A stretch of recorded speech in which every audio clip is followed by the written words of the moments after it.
The name of King Mina has become one of the most famous names in the collective memory of the Egyptian people.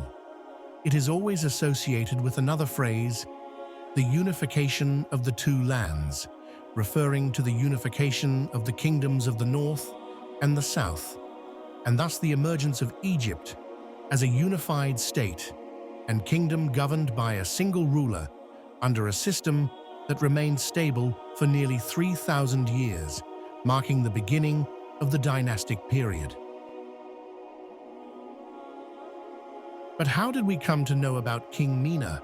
How was the unification of the two lands achieved? And what are the two lands?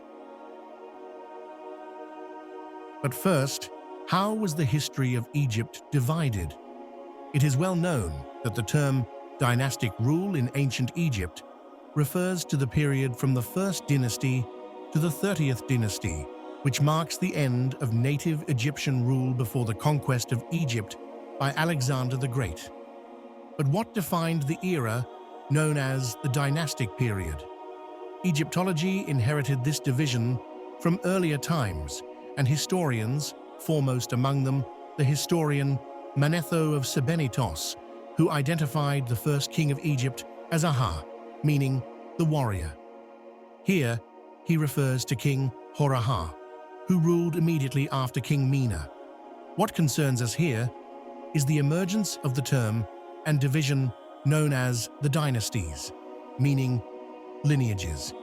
Additionally, Egyptian history is divided into specific periods such as the Old Kingdom, the Middle Kingdom, and the New Kingdom. Even these terms have been translated differently, as the original term is kingdom, referring to the Old Kingdom, Middle Kingdom, New Kingdom, etc. Moreover, there is another issue. Even the original term dynasty is not always accurate when applied to Egyptian history. A dynasty implies a bloodline link between ruling kings, but this was not always the case for Egyptian rulers. There were dynasties that did not have Egyptian origins, and Manetho's division was not clear regarding the transitional periods between dynasties. For example, the end and beginning of each dynasty were not always marked by a consistent event that definitively ended one dynasty and started another. Secondly, how was the Egyptian state established? With the founding of Egyptology and the beginning of organized archaeological excavations, the understanding of Egyptian history changed significantly through the discovery of artifacts. One of the first things documented was the periods before the division into dynasties known as prehistoric Egypt, which ended with the pre-dynastic period. The pre-dynastic period was referred to in terms of cultures, leading to names such as the Badarian culture, Naqada, and others. The Naqada culture was divided into 3 historical phases, ending with Naqada III. Interestingly, archaeological evidence suggests that the Naqada phases were highly advanced, even having external trade relations. This led Egyptology to introduce the term Dynasty 00 for its early stage, followed by Dynasty 0 for its later phase.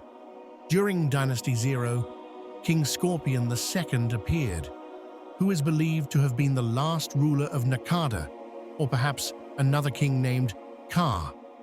By that time, southern Egypt had achieved a great degree of stability, allowing the southern kings to establish a form of centralized government in Upper Egypt.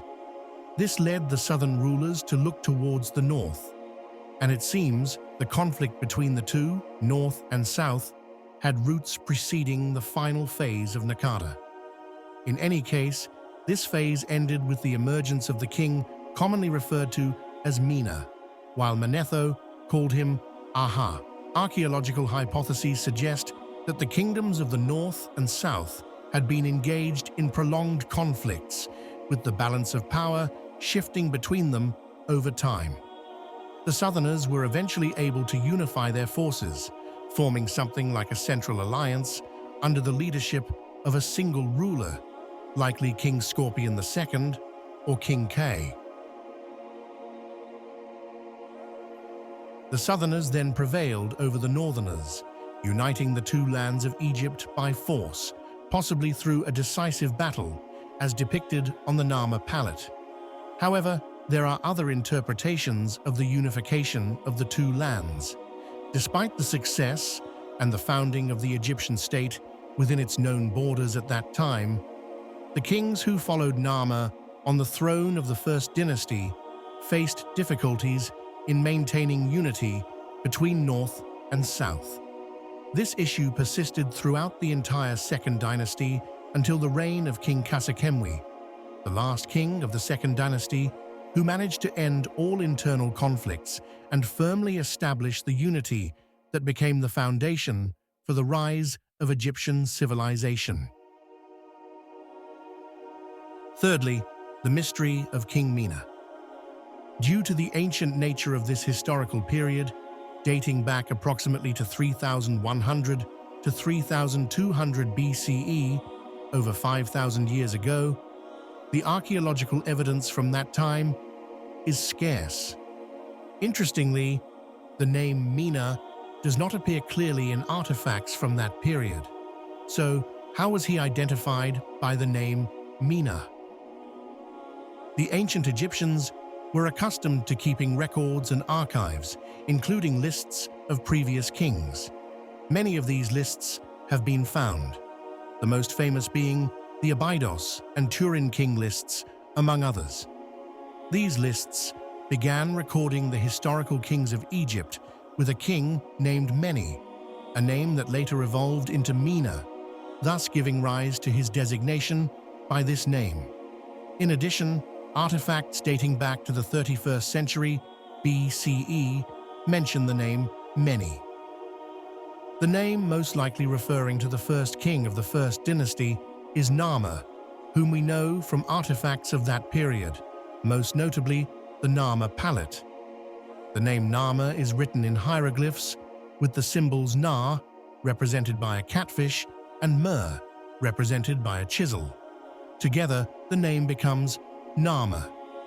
Translating the name has been a challenge for archaeologists, leading to various interpretations, such as the fierce catfish, the mighty catfish, the stinging catfish, or the conqueror of the catfish, among others. But what about Manetho of Sebennytos, who mentioned that the founding king was Aha? We now have three different names for the first king of the First Dynasty, who is believed to have unified the two lands. The first is Narmer, mentioned on artifacts from that period, most notably the Narmer palette.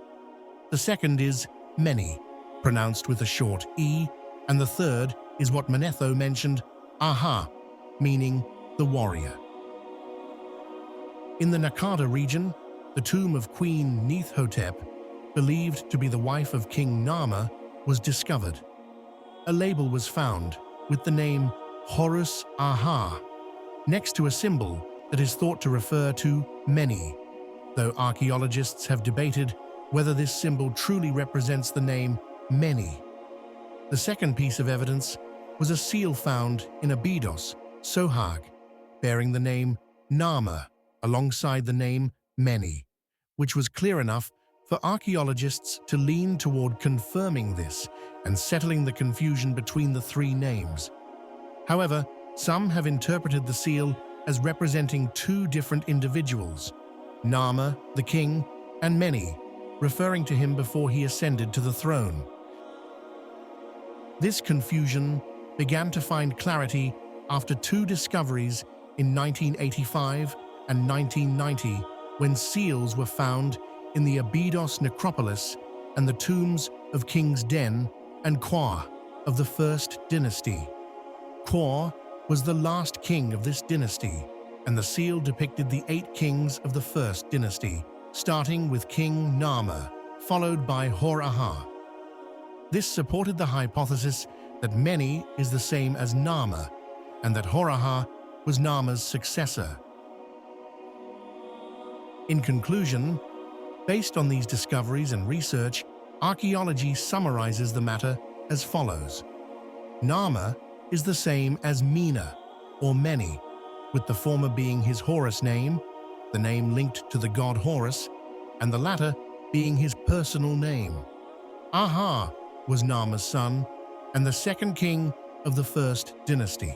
There is no clear representation of King Narmer except for the Narmer palette, and a less detailed depiction on other artifacts, such as the combat mace head. A statue head now housed in the Petrie Museum in London was acquired by the famous archaeologist Flinders Petrie. Although no inscriptions accompany the statue head, and despite Petrie not providing details on how he obtained it or whether it was found during his excavations, he attributed it to King Narmer. The only apparent reason for this attribution was the resemblance of the head to the king's features on the Narmer palette. However, other opinions have suggested that the statue could belong to any king from the first or second dynasties. Some credible views even claim that the head represents King Khufu. Additionally, a vessel was found in Tarkhan, and an alabaster statue of a baboon inscribed with the name Narmer was also discovered. Finally, the tomb of King Narmer. It is fascinating that the tomb of King Narmer was discovered, along with the tombs of other kings of the first dynasty. However, before your expectations soar, dear viewer, it's important to note that most of these tombs were made of mud brick, and what was found included only items such as pottery, labels, seals, and a few simple artifacts like flint arrowheads. These tombs have endured around 5,000 years of continuous looting. Flinders Petrie first discovered these tombs in the early 20th century in the el-Ka'b area in Abydos, Sohag. However, he was unable to identify the owners of the tombs at the time. Petrie eventually uncovered King Narmer's tomb, which consisted of 2 rooms. Despite his meticulous documentation of the excavation work, there are several items displayed in the Petrie Museum without proper documentation in the excavation records, such as arrowheads and ivory bed legs. In the mid-60s, with the German Archaeological Institute taking over the excavations, the German archaeologist Werner Kaiser was able to identify the owner of the tomb as King Narmer himself. Narmer was buried next to King Ka, his predecessor, and King Horaha, his successor. The tomb of Horaha was larger, consisting of 3 chambers. The discovery of separate tombs for Narmer and Horaha added to the evidence distinguishing between Narmer and Horaha as 2 different individuals. Thank you for watching, and don't forget to subscribe for more insights into ancient Egypt's remarkable past.